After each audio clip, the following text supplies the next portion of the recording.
जय श्री कृष्ण प्यारे भक्तगणों। भक्तों, आप सभी का स्वागत है आपके अपने चैनल कहानी सुनो में। कहानी सुनो में आज की हमारी कहानी बड़ी ही अनोखी कहानी है। ये कहानी ऐसी कहानी है जो शायद ही आपने पहले कभी सुनी हो। कहानी है एक राजा के 7 बेटे और एक लौती बहन की कहानी। तो चलिए चलते हैं अपनी कहानी की ओर। एक राजा के 7 बेटे और एक बेटी थी जो खुशी खुशी अपना जीवन बिता रहे थे। 7 भाई बहनों में इकलौती छोटी बहन बहुत ही शांत स्वभाव, आज्ञाकारी और संस्कारी थी। उनमें सबसे बड़े भाई का विवाह हो चुका था। सातों भाइयों में सबसे छोटा भाई एक आंख से अंधा था। छोटे भाई के दिल में अपनी इकलौती बहन के लिए बड़ा प्यार और लगाव था। एक दिन बड़े राजकुमार अपने पत्नी और अपने छोटे भाइयों को साथ लेकर अपने खेतों में काम करने चले गए। क्योंकि उस जमाने में खेतीबाड़ी आपसी सहयोग से ही हुआ करती थी।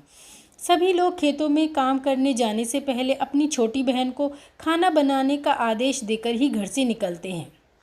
सातों राजकुमार की बहन अकेले घर पर खुशी खुशी सबके लिए खाना बनाने के लिए जंगल से सरौटी साग को तोड़कर लाती है और बड़े प्यार से सरौटी साग की सब्जी बनाने से पहले सब्जी आदि काटने का औजार ढूंढती है। इसी दौरान वह अपनी उंगली भी काट बैठती है और रक्त की एक तेज़ धार निकलने लगती है, जिससे उसका पूरा हाथ खून खून हो जाता है। तब राजकुमारी सोचने लगती है कि अब मैं क्या करूं? अगर घर की दीवार में खून को पोंछूंगी तो भैया लोग देख लेंगे और चिंता करेंगे, और यदि अपने कपड़ों से पोंछूंगी तो भाभी खून लगा कपड़ा देखकर माहवारी है ऐसा समझेगी और खाना नहीं खाएगी। राजकुमारी इस डर से सब्जी पकाने वाले छाता साग में सारा खून को पोंछकर खून को बहने से रोकती है। फिर इसी खून लगे साग को सब्जी बनाती है। जब उसके सारे भाई और भाभी अपने खेतों से लौटते हैं तब छोटी बहन हमेशा की तरह सभी के लिए साफ थाली में खाना और मिट्टी के लोटे में पानी पीने को देती है, और सभी एक साथ खाना खाते हैं और पके हुए साग को खाकर खाने की जमकर तारीफ करते हैं। और वे सब अपनी बहन से पूछते हैं कि बहन, तुम्हारे द्वारा बनाया हुआ यह साग तो बहुत बार खाया है, परंतु आज की बनी सब्जी का स्वाद बहुत ही अद्भुत है।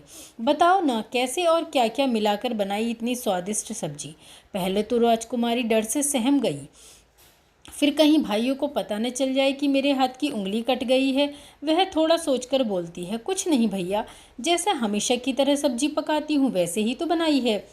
राजकुमारी अगले दिन सातों भाइयों से अनुरोध पर फिर से वही छाता साग की सब्जी बनाती है, परंतु भाइयों को पिछले दिन के जैसा स्वाद नहीं मिलता। फिर ऐसा ही अनुरोध 3-4 बार हुआ, लेकिन खून लगे साग का स्वाद उनके मन मस्तिष्क से उतर ही नहीं रहा था।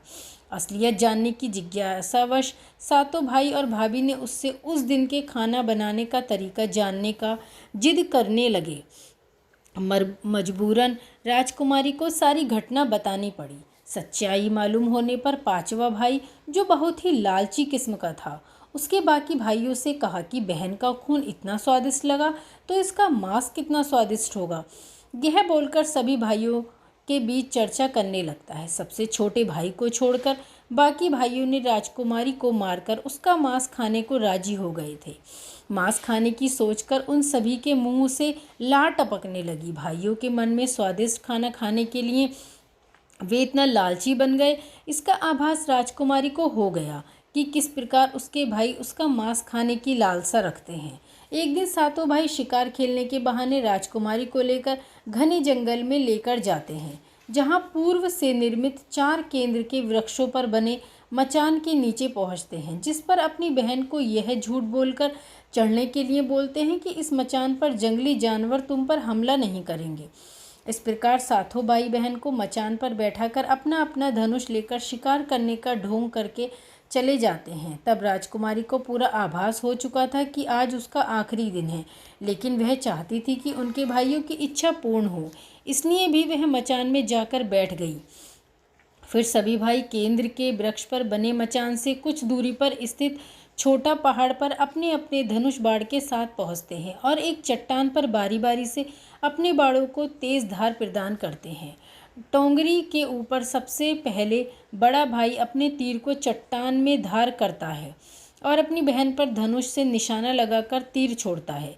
तभी राजकुमारी पूरी बातों को समझ जाती है कि भाइयों का क्या इरादा है, और अपनी मातृभाषा में गीत को गाने लगती है। बिंदु बिंदु दादा छाती ताइक ताइक, अर्थात जान से मारना ही है दादा साहब तो तीर को सीधे मेरे छाती में वार करो, इधर उधर तीर क्यों चला रहे हो। फिर सभी भाई बारी बारी से अपने तीर के धार को तेज करते हैं और तीर छोड़ते हैं। 6 भाइयों का निशाना खाली जाता है और 7वां भाई जो सबसे छोटा था वह तीर चलाने से इनकार कर देता है, क्योंकि उसे अपनी छोटी बहन से बहुत लगाव था और धनुष बाण चलाने में सातों राजकुमार में सबसे ज़्यादा निपुण था। राजकुमारी जानती थी कि उनके सातों भाइयों में छोटा भाई बकरियों की तरह और बाकियों की तरह लालची नहीं है। 6 भाई छोटे भाई पर पूरा दबाव डालते हुए आदेश देते हैं कि अगर वह तीर नहीं चलाएगा तो बहन की तरह उसे भी मार देंगे। फिर छोटा राजकुमार उदास मन से तीर छोड़ता है।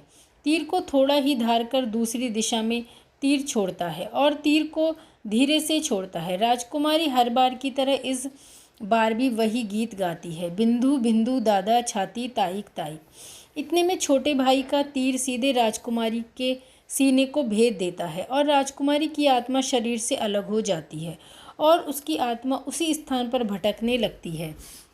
वह देखती है कि उसके शरीर का मांस खाने के लिए उसके भाई कैसे लालच करते हैं और सबसे छोटे राजकुमार को जबरदस्ती मारपीट कर उसके शरीर को काटने का आदेश देते हैं। बहन के मांस को पकाने के लिए बहुत सारी सूखी लकड़ी लाने के लिए छोटे राजकुमार को जंगल भेजा जाता है।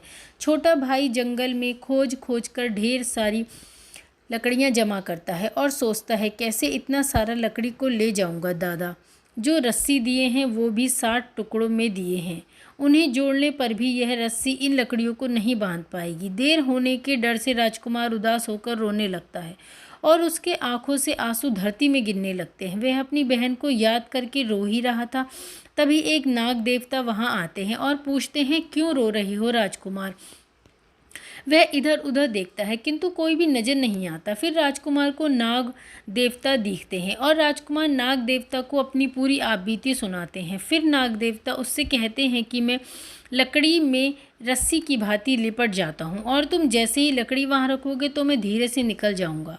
और राजकुमार ऐसा ही करते हैं। सभी बड़े भाई यह देखकर चकित रह जाते हैं कैसे उनका छोटा भाई रस्सी के 60 टुकड़े होने के बावजूद भी जंगल से इतनी सारी लकड़ी लेकर आता है। तत्पश्चात वे लोग अपने छोटे भाई को पानी लाने के लिए एक घड़े में 7 छेद कर भेजते हैं।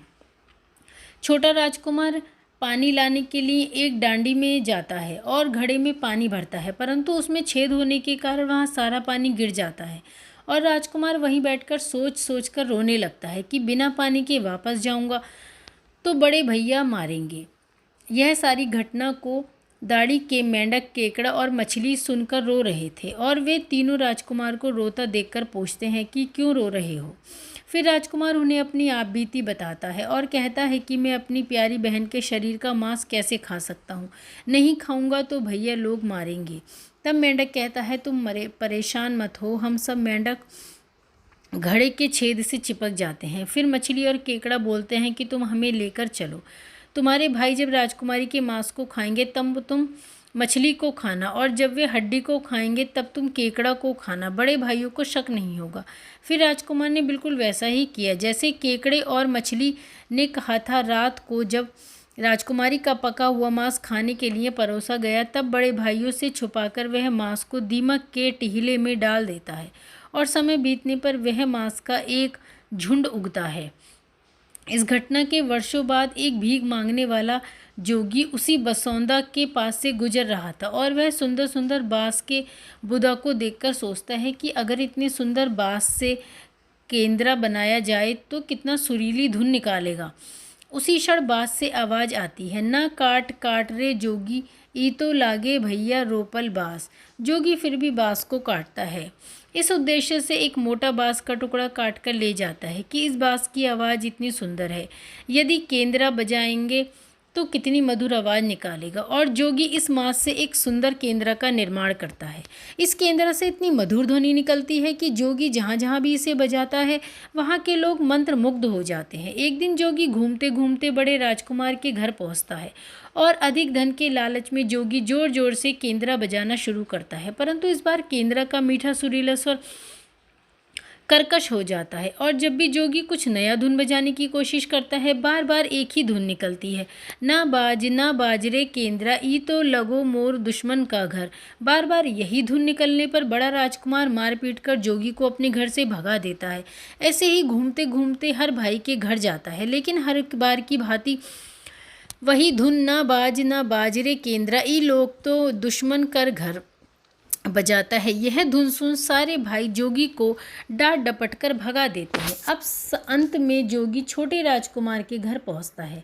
छोटे भाई के घर के आंगन में प्रवेश करते ही केंद्रा खुद ही बजने लगता है, जोर जोर से बाज रे केंद्रा ई तो लागो मोर छोट भाई का घर। बड़ी ही मधुर मीठे स्वर का धुन सुनकर छोटा राजकुमार चंद्राकर मोहित हो जाता है और यह धुन सुनकर छोटे राजकुमार से रहा नहीं गया और जोगी से केंद्रा की मुँह मांगी सोने की मोहरें देकर उसे खरीद लेता है तथा जोगी को अच्छे से मेहमान नवाजी कर विदा करता है। धीरे धीरे समय बीतता चला गया और छोटे राजकुमार अपने काम से कुछ दिनों के लिए बाहर जाते हैं। जब वह लौटते हैं तो देखते हैं कि उसका कमरा बहुत सुंदर ढंग से सजा हुआ है और घर के सारे बर्तन अच्छे तरीके से रखे हुए हैं।